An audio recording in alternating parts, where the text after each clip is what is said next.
Our understanding is that Julen Lopetegui is no longer the West Ham manager and that Graham Potter is coming in. Tweeting after the 5-0 defeat to Liverpool, Tony Cottee was calling for just that. So I take it he's a happy man, the former West Ham striker. Hi, Tone. Hi, Paul. Hi, Andy. Yes, a very happy man, if it's true. Yeah. What was it about the football that was played under Lopetegui that so upset you? It was just the appointment, Paul, to be honest with you, more than anything. I mean, David Moyes did such great work at the club. If you go back to a year ago, West Ham were about 6th in the league. They were still in European competition. They didn't give him any money to spend in the window. They brought one player in on loan, which was Calvin Phillips. 4 went out. And then all of a sudden, they've got £150 million to spend in the summer under Lopetegui. And I just thought it was an absolute crazy appointment. If I'm talking as if it's true. I don't know whether it is true or not, but if it's true, it was just madness. You had the likes of Graham Potter was available. You could have gone for Michael Carrick at Middlesbrough. I know that'll upset the Borough fans. Gary O'Neill's another ex-West Ham player who was at Wolves at the time. I know it didn't work out for him, but just the options, of all the options to go for, Lopetegui was, for me and all the fans, so far down the list, it was ridiculous. And I just don't know what the club were playing at, appointing him in the first place. Well, I guess the director of football had a hand in that. And I think, apart from the manager, maybe some of the people upstairs have got a bit to answer for, haven't they, in terms of the recruitment? I think they should hang their heads in shame, Tim Steidten and David Sullivan and the board and that, because it's just a pathetic appointment. They should never have done it in the first place. And, I just can't believe what they do sometimes. Obviously West Ham's my club. I care passionately about it, as you know. And it was just so the wrong appointment. And, yes, you can blame Lopetegui. He's been poor. He's made bad decisions tactically. He's been all over the place. They've spent lots of money defensively. God knows how many goals they've conceded, But, Tim Steidten's director of football. David Sullivan's in charge of, the football side of things from the board's point of view. They've got to take responsibility. They can't keep making these stupid mistakes. If you're going to change the manager and get rid of what was one of the most successful managers in West Ham's history in terms of winning the trophy, that is, you've got to make the right appointment. You might be surprised to know I'm slightly not concerned because it's not my club, but I'm not sure about Potter myself, but we'll have to see.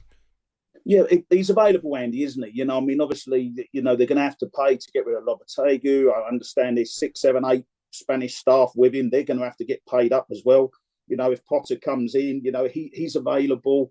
And I think they've got to go with him. He did well at Brighton. The Chelsea job, as we know, Andy, was a difficult job. And, it could have ended a lot better for him. We all know that. But I think West Ham needs someone to come in. I think they need a British manager from the fans' point of view and someone who's going to give them a bit of hope. And I'm pleased they've done it, if they've done it today, because at least, it gives the new manager, if he comes in quickly, to have a go at the FA Cup, because there's nothing else left for West Ham. They're in the bottom half of the table. They're not going to get in Europe. Have a go at winning the FA Cup and play your strongest team. If they are going to back him and spend a bit of money, where would you like to see it spent? There's been some stories about Evan Ferguson up top. I'd love to see him at the club, Paul. He's a centre forward. West Ham, we haven't had a centre forward for 15 years. And, Mikel Antonio has done brilliant, but he was signed as a right back. And West Ham have signed over 50 forward players since David Sullivan was at the club. That's in 15 years. They've signed over 50 forwards. And not, you can count on probably, just get your 2 hands out. You can count, if you get to 10, you've done well. I've done well at the club. They have to sign a forward who's going to do well for the club. Goalkeeper, I'm not sure about the goalies. I think they're both number 2s. That's a problem. Defensively, spent a lot of money and then conceding goals. And it's the most immobile midfield I've ever seen West Ham having all my life. Rodriguez, Soler, Alvarez, Souček, none of them are what you would call athletic. There's no legs in midfield. And as we know, any football match, you're going to lose the battle in midfield. You lose everything else. And it's a big problem for West Ham. You need to give key players a reason to stay. One of the jobs Graham Potter's going to have is making players like Bowen and Kudus feel that they've got a future at the club, and he's going to have, and really until the end of the season, to do that, isn't he?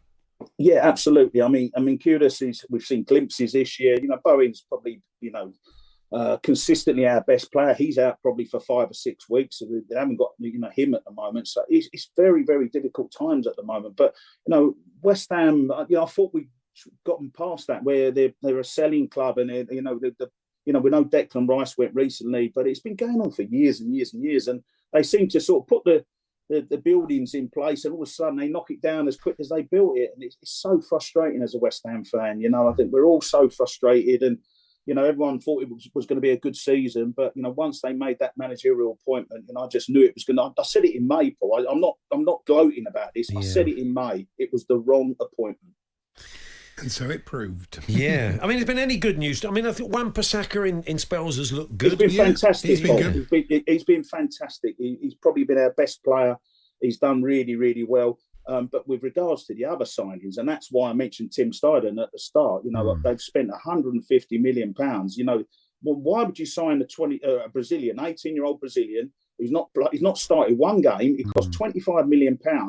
And we're crying out for a centre forward. If they'd have paid an extra $3 million, they'd have got John Duran. And, it's just the things they've done over the last 6 months. It just doesn't make sense. Yeah. And this is all off the back of winning the FA Youth Cup in 2023. And there's not one youth player in the squad when they have a match day. It's crazy. But nothing, finally, Tony's going to change upstairs, is it? Director of football still be there. The board will still be there. So you just got to hope they're making better decisions. And I don't know what sort of input Graham Potter's going to have into that. Yeah, I don't know. I mean, he's going to have to work with these guys, But, then you're right, Paul. They're probably not going to leave and they're not going to resign, But you put your hands up. Come out and tell the fans, we messed up. We appointed the wrong manager. We messed up. It's our fault. But hopefully we've now appointed the right manager. We've got a British manager in, Graham Potter. We're going to give him the backing he needs.